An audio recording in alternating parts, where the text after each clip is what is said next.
네, 안녕하세요. 로열로더 로로쌤입니다. 자, 2020년 11월 19일 목요일 시황방송 시작하도록 하겠습니다. 자, 먼저 헬릭 스미스가 그동안 어려운 모습을 보였는데 임상 진행 소식이 들렸죠. 그래서 첫 환자 투약했다라고 소식이 나오면서 상한가 나왔는데 체크해보고요. 아시아나항공 인수에 대해서 위기다 이런 얘기가 나오는데 기존에 말씀드렸던 상황들이 재개되고 있습니다. 그래서 체크 한번 해보고요. 리튬 가격이 상승하면서 이 양극재 종목들이 좀 수혜를 받을 수 있다 해서 오늘은 간단히 소개해 드리도록 하겠습니다. 자, 그리고 간단히 공지해드리면 저희 11기 11월 회원 모집 시작했습니다. 저희 게시판, 커뮤니티 게시판 가면은 확인하실 수 있으니 참고하시기 바랍니다. 자, 다우지수입니다. 자, 전일 화이자가 백신 임상의 이제 최종 결과를 발표했죠. 굉장히 좋게 나왔습니다. 기존의 중간 결과에서 이제 90%다라고 발표를 했었는데 더 뛰어난 성과를 보인 모더나가 94.5%라고 했죠. 근데 최종 결과를 보니까 화이자도 비슷하게 나왔어요. 그래서 95%의 예방률을 보이고 있다라고 합니다. 그래서 결과를 보면은 화이자는 임상에 참여한 이제 대상자 중에서 코로나 감염자가 170명인데 이 중에서 백신 투여한 사람은 8명밖에 안 된다라고 합니다. 그래서 예방 효과가 95%라고 해요. 그러니 어마어마한 수치를 기록하고 있지요. 그리고 여기서 또 중요하게 살펴봐야 되는 게 고위험군, 이제 65세 이상 이제 고령자 층에서도 이제 94%라고 합니다. 그래서 이 수치가 조금 더 보편화돼서 나온다라고 하면 나이와 인종에 걸쳐서 일관된 결과가 나왔다라고 생각하시면 됩니다. 거기에 현재까지는 심각한 부작용이 없어서 백신 안전 문제에 대해 이정표가 아니겠느냐라고 주장하는데 이건 조금 더 지켜보자고요. 예, 예. 그래서 안정성 문제나 이런 부분은 좀 더 지켜보면서 진행하면 될 것 같습니다. 그래서 이제 내일이죠. 이제 11월 20일 긴급 사용 승인 신청을 할 예정이라고 하니 신청한 다음에 결과 기다려보면 되겠죠. 12월 중순 정도의 가능성이 있다라고 지금 얘기는 나오고 있는데 체크해보면 될 것 같습니다. 그래서 중요한 거는 모더나와 비교해도 손색 없는 최종 결과가 나왔다. 그리고 이제 영하 70도에 운송해야 되는 이 부분에 대해서 문제가 있다라고 했는데 이거는 화이자에서 분말로도 우리는 이제 개발하고 있다라고 얘기하는데 개발하고 있는 거지 아직 개발된 게 아니지요. 그러니까 이거는 아직은 좀 시기상조다라고 생각하시면 될 것 같습니다. 근데 이런 소식이 있었음에도 불구하고 다우지수는 3만 포인트 앞에 두고 조금 쉬었습니다. 충분히 쉬어갈 수 있는 시장이니까 그렇게 안 좋게 보일 이유는 없겠죠. 지금 1% 쉬어도 기존에 있던 구간보다 한참 위에요. 그러니까 걱정하실 필요는 없다. 휴식할 구간에서 휴식을 취하는 거다. 나스닥도 마찬가지 12,000포인트 앞두고 살짝 쉬었습니다. 그래서 약 1% 정도 될까 말까 한 정도의 횡보하면서 휴식하는 정도라고 생각하시면 됩니다. 자, 우리나라 증시로 넘어와서 자, 우리는 2550 전후에서 지금 멈춰 있지요. 굉장히 잘 버티고 있어요. 2500포인트 흔들기 정도는 나와도 괜찮은데 여기 갭 있으니까 갭 정도 흔들기 나오면 한 2500 흔들기 나올 수 있겠죠. 그래서 이렇게 내려왔다 올라갈 수도 있는데 이렇게도 횡보죠. 근데 아예 위쪽에서 껌딱지처럼 딱 붙어 있는 게 굉장히 강력합니다. 그래서 예상보다 강한데 이 이후에 이렇게 살짝 눌린다고 해도 여러분들 실망할 필요 없다라고 다시 한번 말씀드릴게요. 위쪽으로 아예 돌파해주면 더 좋은 거고요. 그래서 잠깐 쉬어도 괜찮고 돌파하면은 더 강한 시장인 거다 보시면 됩니다. 그리고 만약에 이렇게 살짝 쉬는 구간이 나와도 제가 지난달부터 계속 강조해드렸죠. 이번 달에는 세 가지 불확실성이 다 해소가 된다. 미국 대선 어차피 끝나는 것이고 대주주 양도세 부분도 우리나라에서 해결이 될 것이고 둘 다 해결이 됐죠. 코로나 같은 경우는 해결은 안 된다. 근데 백신은 나온다. 해서 화이자가 11월 셋째 주에 긴급 사용 승인 신청할 예정이다라고 이미 지난달부터 발표해 했었는데 이 부분 그대로 진행되고 있고 모더나가 그 다음 타자, 그 다음 아스트라제네카 그리고 존슨앤존슨이 따라온다라고 말씀드렸죠. 아스트라제네카도 올해 안에는 승인 신청을 할 예정이다라고 합니다. 모더나는 뭐 넷째 주, 이달 안에 신청할 가능성이 있다라고는 하는데 뭐 일단 지켜보자고요. 결과 나오는 것과 함께. 그리고 이제 존슨앤존슨 같은 경우 임상이 한번 중단됐었는데 뭐 내년 2월까지는 가능하지 않겠느냐라고 얘기하고 있습니다. 그래서 좀 지켜보면 될 것 같아요. 그래서 이 백신들이 하나둘 나오고 있고 뭐 내년 뭐 상반기까지 해서 그래도 적어도 한 10여 종 이상의 백신은 승인받지 않을까 싶고 뭐 진행 중인 건 한 100개가 넘습니다. 근데 가능성 있는 쪽이 한 10여 종 정도 되지 않겠느냐라고 얘기합니다. 10여 종에서 한 12종 정도 된다라고 지금 업계에서 뭐 얘기하고 있는데 뭐 이거는 뭐 진행돼 봐야 알겠죠. 일단은 지금 앞서가는 선두그룹 4개 백신이라도 빠르게 잘 진행이 되기를 그리고 부작용이 없기를 바라는 마음입니다. 그래서 참고 정도 하시면 될 것 같아요. 그래서 우리 증시 잘 쉬고 있다. 그리고 코스닥 지수 마찬가지입니다. 코스닥 지수 같은 경우도 말씀드렸던 그대로예요. 이 구간 좀 쉬어야 된다. 위쪽에서 고점을 낮추면서 내려오고 있고 밴드로는 이렇게 하락 밴드를 만들면서 하락하고 있기 때문에 이 수급 때문에 이렇게 내려와 있는데 이 구간을 이렇게 다시 한번 내려오면은 별로 좋은 게 아니다. 그렇기 때문에 어떻게 해야 되느냐? 여기서 내려와도 요 21선 위쪽에서 놀아야 되고 제일 좋은 거는 이 구간에서 횡보하는 게 좋습니다. 횡보를 하면 어떻게 되느냐? 이렇게 하락하고 있는 이 추세선을 옆으로 누워만 있어도 돌파하게 된다. 그리고 나서 21선 이렇게 꼬리 말아 올리면은 위쪽으로 돌파하면 된다. 힘이 좀 약하다 싶으면 지지력 바꾸고 가면 돼요. 그냥 돌파하면 센 거다라고 말씀드렸는데 지금 그런 세고 강한 모습이 나왔죠. 박스권을 돌파해주는 모습입니다. 그래서 850포인트를 넘어서 이제 860쪽으로 가는데 여기서 한 차례만 더 위쪽으로 나오게 된다. 뭐 880까지 넘어간다라고 하면은 바로 전에 있던 고점을 계속 낮추는 지금 구간이었는데 이 구간을 넘어가게 된다라고 하면은 이제 흐름은 바뀌는 것이 위쪽 방향으로 가는 겁니다. 880 넘어가면 900은 코앞이니까 900까지 한번 건드려주고 그러면은 모양이 이렇게 되겠죠. 이런 식으로 해서 이렇게 되다가 900을 돌파해서 빠르면 올해 말 그리고 늦어도 내년에는 1000포인트 위에서 놀지 않겠느냐라고 진작부터 말씀을 드렸습니다. 올해 말이면 빠른 것 같다라고 말씀하시더라도 지금 구간에서 140포인트만 올라가면 되는 거예요. 코스닥 지수. 코스닥 지수 140포인트 하면은 높아 보일 수도 있는데 어떻게 보면은 최근 올라온 각도를 보면은 한 달 반 정도면은 가능성은 있습니다. 그리고 1000을 돌파하지 않더라도 1000포인트 돌파 시도 정도는 뭐 가능성이 올해 말에서 내년 초 정도면 가능성이 있지 않겠느냐. 뭐 연말 연초에는 보통 정책에 대한 기대감도 있고 하기 때문에 가능성이 있지 않겠느냐라고 볼 수 있습니다. 약하다고 해도 900 정도는 계속 두들길 수 있는 상황입니다. 그래서 참고 정도 하시면 될 것 같습니다. 코스닥 말씀드린 대로 수급 동향 자체가 코스피에 먼저 집중된 후에 우리가 이사 갔을 때 큰 가구를 먼저 배치하고 그 다음에 중간 작은 가구를 배치한다라고 말씀드렸죠. 이런 것처럼 주식 투자 자금도 외국인들이 기관이 배정할 때 큰 자금을 먼저 큰 종목에다가 먼저 담기 때문에 코스피에 주식이 매수 금액이 많이 들어오면 많이 들어올수록 좋은 거다. 11월에만 5조가 넘게 들어왔다라고 말씀드렸습니다. 그리고 나서 이제 코스닥으로 좀 들어올 수 있는데 그때까지는 코스닥 계속 쉬다가 어제 2,700억 정도 매수가 들어왔죠. 그러니 여러분들 뭐 크게 뭐 걱정하실 필요는 없다. 코스피에 주식 담고 나서 코스닥 담는다고 말씀드렸는데 사실 코스닥은 코스피만큼 그렇게 주력으로 담지는 않아요, 외국인들이. 그래서 참고 정도 하시고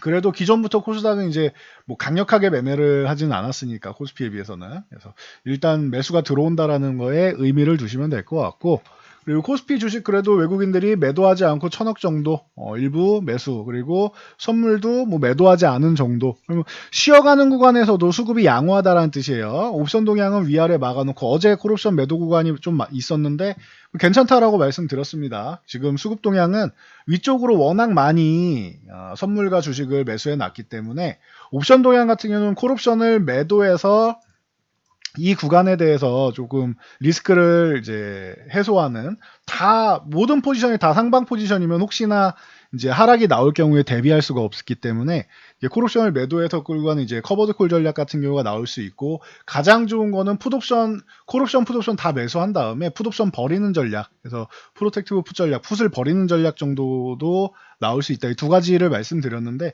콜옵션 매도 정도까지는 괜찮아요. 선물이랑 주식을 뭐 강하게 매도하는 게 아니다라고 하면은 전략 자체는 여전히 상방으로 구축되어 있다. 대신 조금 쉬어가는 구간을 만들 수 있다라고 말씀드렸으니 그 부분은 그대로 진행하시면 될 것 같아요. 그리고 우리 소비 시즌 중에서 광군 제한하지 않고 이제 블랙 프라이데이 올 거 아니에요. 그러면은 걱정 안 하셔도 됩니다. 다시 한번 상승 동력을 만들 수 있고, 여러분들이 환호하고 보복 소비에 대해서 얘기가 나올 수 있는 구간은 충분히 남아있다라는 거 참고하시면 될 것 같습니다. 자, 그리고 자, 코스닥 같은 경우도 이렇게 돌파해서 와 있는데 이 구간 정도는 이제 충분히 앞으로 기대감이 있다라고 말씀드렸으니 뭐 지수 쪽은 걱정 안 하셔도 될 것 같아요. 그래서 오늘은 간단하게만 보고 넘어가고요. 자, 삼성전자 쉬어야 되는 구간에서 잘 쉬고 있다. 그래서 이렇게 위쪽에서 추격 매수할 때 67,000원 구간에 붙어가면은 이 구간에서는 매도 구간이다라고 말씀드렸죠. 한 차례 줄이는 구간이고, 쉬거나 돌파하면은 매매하는 거다라고 했습니다. 이 정도 되면 64,000원 전후 되면 이 지금 구간부터 62,000원까지는 이제 분할로 매수하는 구간인 거고, 아니 이 종목보다는 저는 다른 종목이 더 좋은 것 같습니다라고 소부장 쪽이 더 유리하다라고 계속 말씀드리고 있습니다. 참고하시고요. SK하이닉스도 마찬가지인데 삼성전자는 아래쪽으로 쉬었는데 하이닉스는 월요일날 올라온 다음에 이 급등한 다음에 가격 조정이 나오지 않고 있어요. 계속 횡보만 하고 있죠. 종가 기준으로 보면은 이게 봉이 이렇게 흔들려서 그래. 종가 기준으로 보면은 98,000원에서 그냥 횡보예요.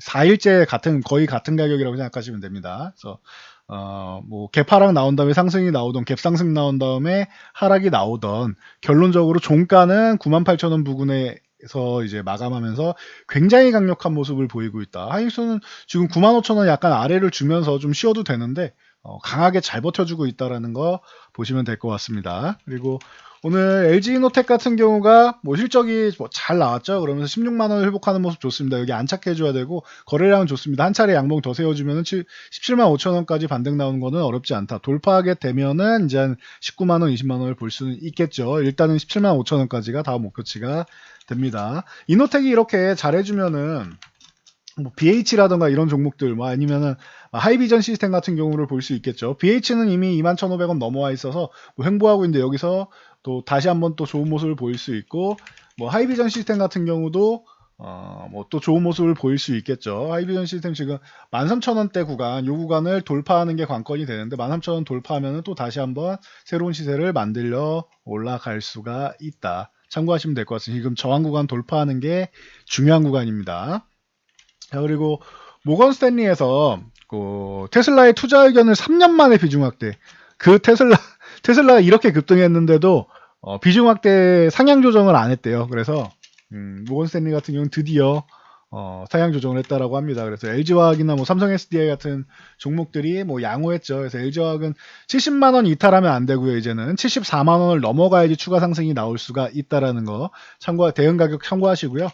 삼성 SDI 같은 경우도 최근에 뭐 양호했죠. LG와 삼성 SDI 양쪽 모두 뭐 리콜 문제 부분이 불거지고 있는데, 그런 부분에 비해서는 잠깐 쉬는 구간을 마련했을 뿐 좋습니다. 삼성 SDI는 뭐 48만 원만 유지해주면 되는데 뭐 잘해주고 있습니다. 그래서 위쪽으로 뭐 박스권을 유지하거나 위쪽으로 갈 가능성도 충분해 보이는 상황을 만들었다. 그러면은 반도체의 뒤를 이어서 이제 이 전기차 관련주들이 좀 뒤를 받쳐주는 모양이 나올 수가 있습니다. 참고하시면 되고요.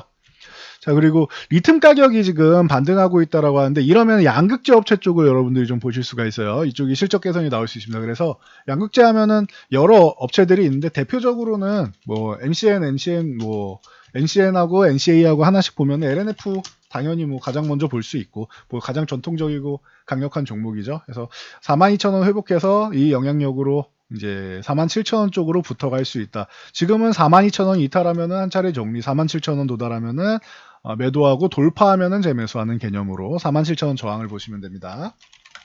자, 에코프로 비행 같은 경우도 NCA 강자로 이제 지금 142,000원 구간, 14만원에서 142,000원 정도 보시면 되고, 요 구간을 유지해주면은 이제 보유한다 생각하시면 되고 16만 원 위쪽으로 넘어가면은 이제 한 차례 뭐 정리한다라고 보시면 됩니다. 해서 16만 원 구간을 돌파해서 안착하면은 그때 여러분들이 뭐 다시 이제 뭐 추가 상승 동력을 본다라고 보시면 될 것 같습니다. 그래서 리튬 가격이 상승해서 반등 나오는 거는 해당 업체들에는 긍정적이고 뭐 다른 업체들 좀 많이 있는데 대표적인 종목들만 한번 봐드렸습니다. 참고하시고요. 자, 한진칼, 뭐, 지난주에 누누이 말씀드렸습니다. KCGI 반도 쪽에서는 반대할 것이다. 최대한, 이제, 뭐, 태클을 걸 것이다. 라고 표현을 해드렸죠. 그래서, 한진칼 이사에서 3사 배정 유증 결정을 했는데, 이 부분에 대해서 신주 발행 금지 가처분을 제기를 했습니다. 그래서, 뭐, 인수하는데 좀 위기가 오는 거 아니냐라고 하는데, 이 부분은 그냥 지켜보시면 될 것 같습니다. 그래서 제가 기존에도 말씀드렸듯이 한직칼 이렇게 올라가는 거 너무 좋게 보실 필요는 없다. 진통이 분명히 있을 거다라고 말씀을 드렸죠. 바로 포기해버리면 뭐 반도 쪽에서 좀 빠진다라고 하면은 좀 힘이 좀 KCGI도 힘이 좀 빠지지만 그래도 최대한 막아보려는 노력할 겁니다. 그래서 만약에 이 부분이 무산되거나 아니면은 우리가 증자하겠다라고 하고 있죠. 그래서 뭐 다른 방향이 나온다거나 하면은 이제 방향이 좀 바뀔 수는 있겠지만 지금 구간에서는 말씀드렸듯이 인수기업 같은 경우는 좀 진통도 있을 수 있고 지금 특히나 이 한진칼 같은 경우는 지분 경쟁이 있으니까요. 진통이 있을 수 있고 인수기업에 대해서 이렇게 좀 디스카운트 되는 요건들을 우리나라는 좀 억지로도 좀 만드는 경향이 있다. 인식이 그렇게 돼 있다. 그래서 그렇게까지 뭐 인수기업에 대해서 당장은 프리미엄을 주기보다는 그냥 급등락 나올 수 있으니 추격 매수 안 하는 게 좋다라고 말씀드렸죠. 그래서 대한항공이 그나마 좀 양호하다라고 말씀드렸고 대한항공 같은 경우는 이미 한 차례 올라와 있기 때문에 여기 여유가 있기 때문에 그나마 좀 양호하고 좀 잘 버텨주고 있다라고 말씀을 드렸는데 대한항공이 좀 양호하고 아시아나항공이랑 뭐 나머지 뭐 업체들 뭐 그 진에어나 뭐 그 에어부산이나 이런 쪽들도 고점 형성하고 말씀드리고 고점 형성하고 다시 다 밀려 내려오고 있죠. 그러니까 여러분들도 이런 부분을 조금 주의하시면 좋을 것 같아요. 진에어도 고점 형성하고 내려왔는데 그나마 그래도 이 정도면 잘 버텨주는 편이죠. 그 잘 버텨준다고 해도 12,600원에서 1,600원까지 뭐 거의 뭐 20% 가까운 하락을 보였으니까 여러분들 좀 주의하시면 좋을 것 같아요. 에어부산 같은 경우도 이런 합병 무산 얘기 나오고 하면은 아니면은 이제 합병이 좀 지지부진해진다. 뭐 여러 가지 이제 장애 요소가 있다라고 하면은 이렇게 하락이 나올 수 있습니다. 거의 6,000원 부근에서 4,000원 초반까지 밀렸으니까 여러분들이 주의해야 되는 종목들이다라고 진작부터 말씀을 드렸습니다. 이렇게 조정을 받거나 할 때 다시 한번 살아날 기미가 있다. 그럼 그럴 때 관심을 갖는 건데 지금도 다시 말씀드리지만 매매를 정말 잘하는 분들 아니면은 안 건드리시는 게 좋아요. 이런 쪽은. 그래서 참고 정도 하시고요. 자, 그리고 국내 코로나 확진자가 343명입니다. 그래서 지금 사회적 거리두기 1.5단계 격상되면서 빠르게 추가 격상 얘기도 나오고 있어요. 그러니까 여러분들 좀 주의하시고요. 예전만큼 이제 뭐 강하지는 못하지만 그래도 이제 점진적으로 계속 이렇게 늘어나는 게 연속적으로 지속되면은 한 번 정도는 반응할 수 있다라고 했는데 뭐 YBM넷 같은 경우가 오늘 11,500원 넘어가면서 이제 위쪽으로 한번 올라갔는데 이거는 13,000원 저항을 돌파하느냐가 또 관건이에요. 그래서 참고하시고 11,500원이 이탈하면 안 된다라는 거 참고하시고요. 같이 보는 게 항상 메가MD가 있죠. 메가MD가 원래 먼저 올라가는데 이번에는 오늘 같은 경우에는 메가MD가 5,200원 저항을 맞고 밀렸습니다. 이 구간에서 위쪽으로 올라서 5,200원을 넘어가 줘야 이 갭으로 넘어가든 넘어가서 안착돼서 위쪽으로 가져야지만 뭐 좋은 것이지 이렇게 저항에 걸리는 거는 다소간 아쉽다. 그래서 지금 이 확진자 수가 계속 이 300명대 뭐 이렇게 유지되거나 더 늘어나거나 한다라고 하면은 그러면은 한 번 정도는 반응을 다시 한번 보일 수는 있습니다. 근데 다시 이렇게 점차 줄어든다라고 하면은 기존하고는 좀 다르게 이런 언택트 관련주들 이제 큰 강세를 좀 보이지 못하는 게 좀 특징이다라고 말씀을 드렸어요. 참고하시고요. 대신 이제 유헬스케어 원격 쪽으로는 비트컴퓨터나 유비케어 같은 경우가 이제 뭐 강세를 보였습니다. 그래서 비트컴퓨터 12,500원 넘어왔는데 여기 12,500원 유지하면 보유, 이탈하면 매도해야 됩니다. 그래서 기존에 보유하신 분들 이렇게 보시면 축하드리면서 보시면 되고요. 자, 유비케어 같은 경우도 이제 강세가 나오고 있는데 유비케어도 지금 위쪽으로 잘 올라가고 있어요. 요거는 이제 11,000원 유지해주면 보유하시고요. 선 하나 그어드릴게요. 11,000원 유지해주면은 보유하시고 11,000원 위쪽에서 놀면 보유, 이탈하면은 매도한다 보시면 됩니다. 그래서 급등한 종목은 웬만하면은 추격 매수는 안 하는 게 좋다라는 게 항상 말씀드리는 얘기죠. 그리고 원격 진료 아마 집중적으로 수급적으로 들어올 수 있는 대상은 아닌데 보통은 나중에 한번 보세요. 메디아나 같은 경우는 항상 원격 진료 쪽으로는 좀 기술력을 충분히 갖고 있고 항상 뭐 얘기가 나오는 기업이고 뭐 시범 기업으로 대상으로도 항상 선정되는 기업이기 때문에 메디아나 같은 경우도 볼 수는 있습니다. 또 주가도 바닥권이기도 하고 그러니까 여러분들이 좀 관찰 대상으로 관심 종목에 넣어놓고 볼만하지 않을까 생각됩니다. 자, 코오롱인더 같은 경우가 이제 또 수소차용 연료전지 핵심 소재죠. 멤브레인 쪽으로 양산 체제를 구축했다라고 하면서 오늘 뭐 다시 한번 좀 위쪽으로 방향을 돌려 세우고 있습니다. 그래서 이 종목은 지금 뭐 4만 원 넘어가서 뭐 좋은 모습 보이고 있는데 충분히 뭐 가능성 있는 얘기고요. 이 멤브레인 분리막은 연료전지 핵심 소재로 이제 수소차 원가의 한 8, 9% 정도 차지하면서 이제 중요도가 높은 부품입니다. 그래서 관심을 받고 있는데 관련 쪽으로는 이제 상하프론테크 같은 경우를 또 같이 볼 수 있어요. 숨어있는 종목으로. 그래서 상하프론테크도 가능성 있는 종목으로 이제 현재 뭐 생산 라인이 하나인데 2년 안에 3개로 이제 뭐 확장을 한다고 하니 참고하시면 될 것 같아요. 기술력을 보유한 기업은 체크해 보시면 됩니다. 그리고 헬릭스미스 같은 경우가 오랜만에 뭐 대반격을 했죠. 그래서 이게 좀 안 좋은 이슈가 많았죠. 그동안 임상 오염까지는 어떻게 그렇게 관리를 못하냐라고 얘기하면서 그래도 우리나라가 임상 경험이 적다 보니까 그렇구나라고 어느 정도는 사회적으로 이해가 안 된다라는 분위기 속에서도 그래도 최대한 이해해 보려는 주주분들의 마음이 있었는데 유상증자 안 하겠다고 해놓고 유상증자한 거는 거의 뒤통수 맞은 개념으로 해서 기업의 신뢰성에 타격을 준 겁니다, 이게.